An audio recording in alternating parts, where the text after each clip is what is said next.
All right, here's another episode of the Dreamlet podcast, and today I'm here with my friend Ben.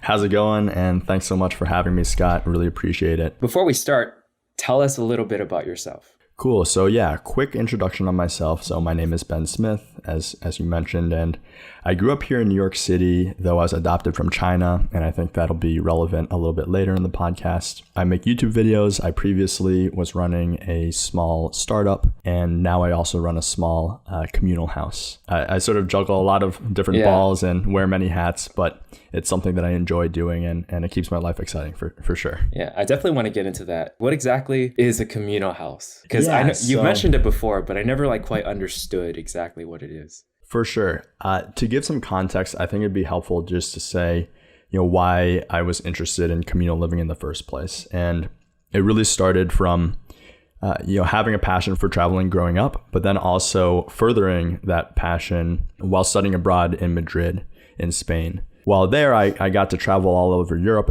extensively, mostly by myself. Yeah, it was a fantastic experience. I sort of call it the peak of my life, but hopefully there's going to be some other peaks coming up as well. But while traveling abroad and while traveling all over Europe, I got the opportunity to stay in hostels. And we as Americans were told that that hostels are supposed to be, yes, affordable, but there's a trade-off. There's a trade-off of them being grungy and just cheap and not an enjoyable place to live. And that couldn't have been further than the reality of my experience. I loved hostels. The first hostel I stayed in was in the Netherlands. And right when I walked through the door, I had these expectations, right, of thinking, okay, well, I'm just going to save money here. But I walked through the door. The receptionist was as nice as can be. I met some other people just in the lounge. They gave me a piece of pie. An apple pie, which is famous in the Netherlands. I made some new friends there, and that is really what defined my experience while traveling in the Netherlands, and then while traveling to many other cities all across Europe as well, and then later on in other places as well. So rather than choosing to stay in an Airbnb or a cheap hotel, which may have been more luxurious, sure, I preferred to actually stay in a hostel. With the intention of making new friends, meeting new people, and learning about who they are and what drives them. Cool. So yeah, I think that this was the context for me getting into the whole communal living thing. So to go back to that, I had always loved traveling. Staying in hostels specifically enabled me to really have enjoyable experiences. And then after graduation in 2016, I came back to New York, and WeWork had just launched We Live. And We Live had tons of different articles about WeWork sort of redefining what this new way of living might be. So they coined the term co-living, and I read all of the articles. I thought that it was the coolest thing. And then I ended up really focusing all of my efforts on emailing the founder of a really small startup at the time in 2016 and getting in contact with him. And ultimately, I joined him. His name is James. And, we built that company for a while and then ended up changing the direction of the company to co-found a new startup called Tribe Co-Living. So I'm one of the co-founders there. Nice. And I worked on Tribe Co-Living for over 2 years. And then after some structural changes, Tribe was moved to San Francisco, the headquarters. I stayed in New York, and I started another new company called Goal House NYC. And it's a one-off independent communal house. I live here in the house. It's a 5-story townhouse with about 20 people living in it. And people in the house are all here with the intention of creating a social atmosphere, a community, with the hopes of improving together because people are better together. Yeah, dude, that sounds awesome. Yeah, well, you should come visit next time you're here. Yeah, for sure. I'll let you know. Or potentially move in. I'll let you know, man. I'll let you know. You definitely went through quite a lot after you graduated. So the traveling inspired you to start those companies essentially with your co-founder, right? And then same sort of idea throughout each company, just different names, or? The essence, the core of the business is very similar, but they also support each other. Yeah. And I think that's something that's really interesting in terms of scale and community. But in terms of physical property, I think it's hard. It is a complicated equation to solve. Yeah. Just as a transition, well, first of all, what's your YouTube channel about? Yeah. So I guess my channel niche or channel direction is ever evolving, and that's something that I'm continuing to learn about, and and continuing to apply to my channel. So currently what I'd say is my YouTube channel is a channel to hopefully share a new perspective to anyone that's watching it. And what that means most closely to who I am is being a person that grew up in New York with diverse experiences. I was adopted from China when I was a baby. I was adopted by 2 men, so I have 2 dads. My family has transformed and grown over the years. My sister's from Vietnam, adopted as well. And those are all really unique experiences, or somewhat unique experiences that sounds pretty unique. Yeah, I would say to many people unique, but that doesn't mean that there aren't many people that have very similar experiences to me. To the tune of hundreds of thousands of Asian adoptees.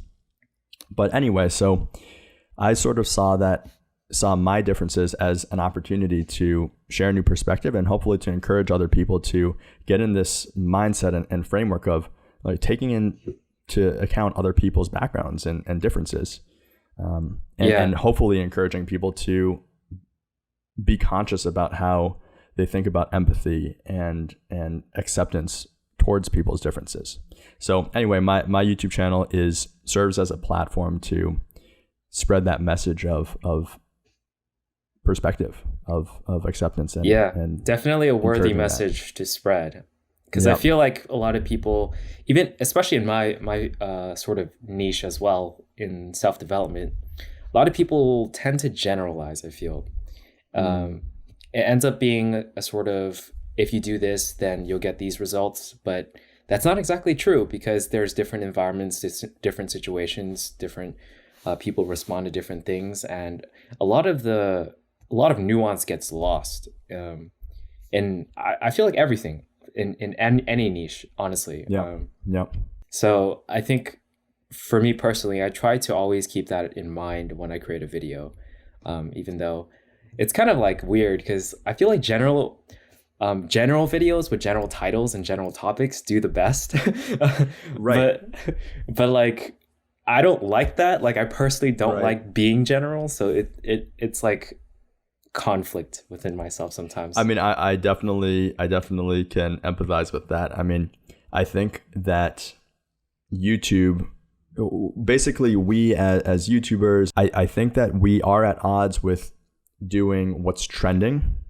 And if something is trending, by definition or by extension, it sort of means that there is going to be less nuance in how we can approach that subject, because so many people have already covered it, and so many perspectives have already been put out there to the forefront. So yeah, I think that there is a balance for sure. But there's only like one of us, there's only one Scott, there's only one Ben, and our perspective is inherently nuanced to who we are. So. Yeah. That's the perspective we can offer. I try to make videos that like aren't copies of other videos, basically. I try to make videos that like offer something new, basically. One of my tests to tell whether or not I thought it was a good video is, if this video offers something new that other people don't usually offer, then it's a good video to me.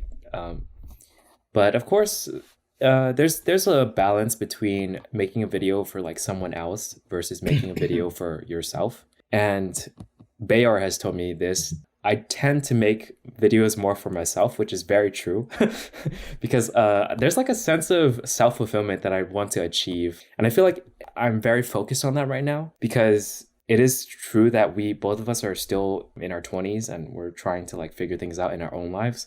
Yep. So for me personally, I feel like it's hard for me to speak as an authority when I feel like there's just so much more for me to learn.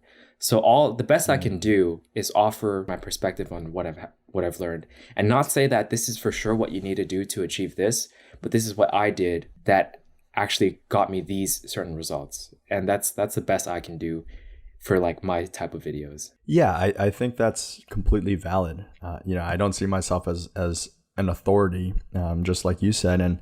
But I think what is valuable to viewers, hopefully, is just seeing both you and I go through our learning experiences, our journeys, and hopefully just taking away whatever a viewer might want to take away from that. And that's enough in itself, oftentimes. So I guess that's sort of my way of thinking about YouTube these days. Is just like going through my journey and then like highlighting the experiences and trying to give whatever information I might find that I think is valuable to other people, basically. Yep. Yeah, I think that makes total sense. But also I'm kind of I'm very sporadic sometimes. Like I like creating random videos. Like I love doing a lot of different things. So it's hard for me to focus sometimes. That makes sense. It's it's the creator's dilemma. Well, what is your favorite video? I mean, or what's close to the top of your favorite videos that you've made? That's a great question. It's hard because I feel like depending on when you ask me that question, the answer will change. For sure. Yeah, because... So I'm asking you, what about right now? Okay, right. As of this moment, I think my later videos are some of my better videos. I really liked my water video when I drank 3 liters of water for 30 days. I thought that one was pretty fun to make just because I highlighted the experience. I talked to the camera about it and stuff like that, even though some of the edits don't necessarily always show that. Same with my 5 a.m. video. I really like that one. I think those two are some of my favorite ones on my Dreamlet channel. That's for sure. I guess there's the result of the video came out to be a high quality video. But I think also part of why you like those videos is also because you also grew through those videos. Exactly. Those were both challenges. Exactly. So there were 2 main drivers, behind like, like this was a great video for me to create, and the result was good, and I got a lot from it as well. So yeah, I mean, I think it makes sense that you feel that way.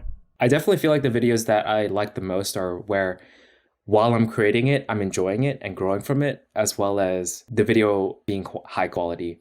Even though sometimes the video doesn't necessarily get like a huge amount of views or whatever, I feel like what's most important to me is that I got something out of it and grew from it. Yeah, I think that makes sense. And usually if you're getting something out of that experience, other people will be able to take something away from that experience as well, depending, of course, on how you package it and how you communicate that message. Mm-hmm. Out of curiosity, what would be like a tip for listeners who want to get into YouTube? Yeah, so I don't know that I'm the best or most qualified person to answer this, just because I'm a very inconsistent YouTuber. But the videos that I make, I am proud of, and the videos that I've made, I've just gotten started. I had an idea and I started that idea that same day, because I was so excited to get that idea. Exactly. To get that idea out into the world. You want to do it while you're fresh. The excitement is fresh and like your idea is blooming. You don't want it to die, like you don't want it to just sit there for such a long time that eventually just you get disinterested. Exactly. And I think that changes over time. Now I'm at the point where I'm trying to plan ahead, because I know that, I can't rely on the excitement for my ideas alone in itself. I need to be thoughtful about how I plan my videos, about how I script my videos, just writing down bullet points and making sure I'm efficient about the process. But when you're starting, the most important thing you can do is exactly that, to start. And I think to start, you do have to have some sort of inspiration. So, because you aren't practiced in showing up every day and getting to work and getting to editing and getting to filming, you have to rely on that immediate that immediate inspiration and the satisfaction that you get from like actually putting something out into the world. So first, start a video, put something out into the world, and then after you do that one or a few times, then start thinking a little bit more consciously about how you're going to make this sustainable. And that's that's the part where I am, and that's the part that has been a learning process, and certainly has I've had my struggles, but I think I'm just at the point where I'm figuring it out, and I think that there is some sustainability here. Yeah, I mean, I think your channel is good in terms of quality. Like all your videos are pretty quality videos, and I would say I put a lot of time and effort into my videos. On one hand, that's great for the result of the video. On the other hand, it also does stress me out a little bit in terms of like getting started again. YouTube, it's sort of common knowledge that YouTubers should be posting consistently. Usually that means once per week, if not more.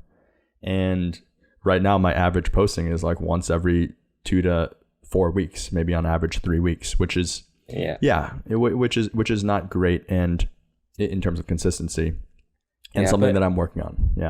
I'll do my advice and I'll make it Okay. related to yours. Okay, great. This is just something that I personally believe. I try to see mental health as one of the biggest priorities as a YouTuber, because I think when you do this for a while, mental health is definitely one of those things that is quite vulnerable, because you look at a lot of numbers, you look at views, you look at your upload consistency, you look at a whole bunch of things, and those things can really bring you down if you let it.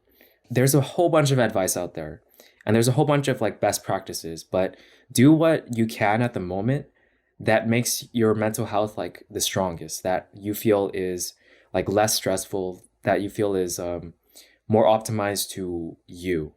So if you want to upload every 2 to 3 weeks and you feel happier about that and you feel like your video quality is better because of that, I think personally you should do that until you slowly ramp up and make more videos and get more used to it. That's what my advice would be to listeners.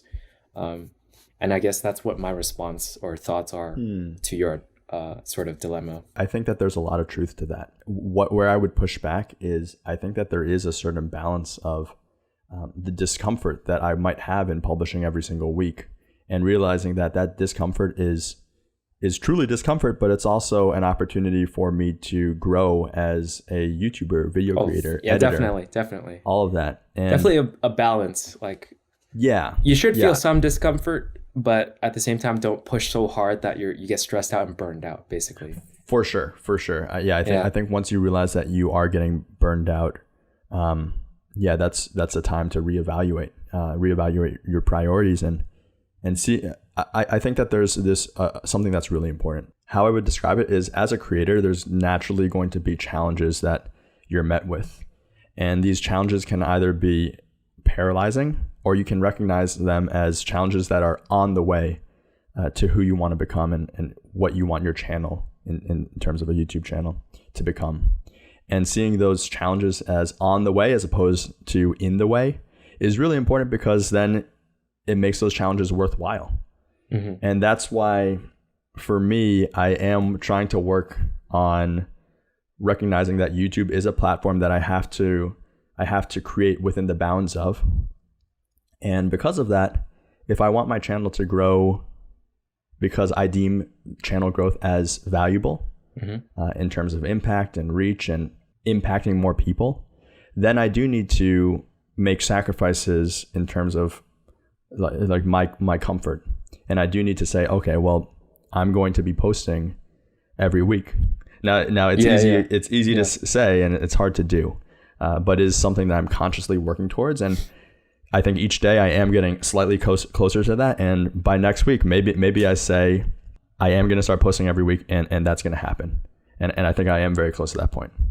Yeah, that's good. I mean, I feel like our advice doesn't like necessarily conflict. Like they both match up. It's just a balance. It's just knowing yourself, like, because you know that you can take that challenge and eventually beat it. But sometimes it's harder for other people. So you just got to know yourself and know like your limitations. Be uncomfortable, but also don't push yourself too far to the point where you break. Is right. Absolutely. Is the core lesson from this conversation.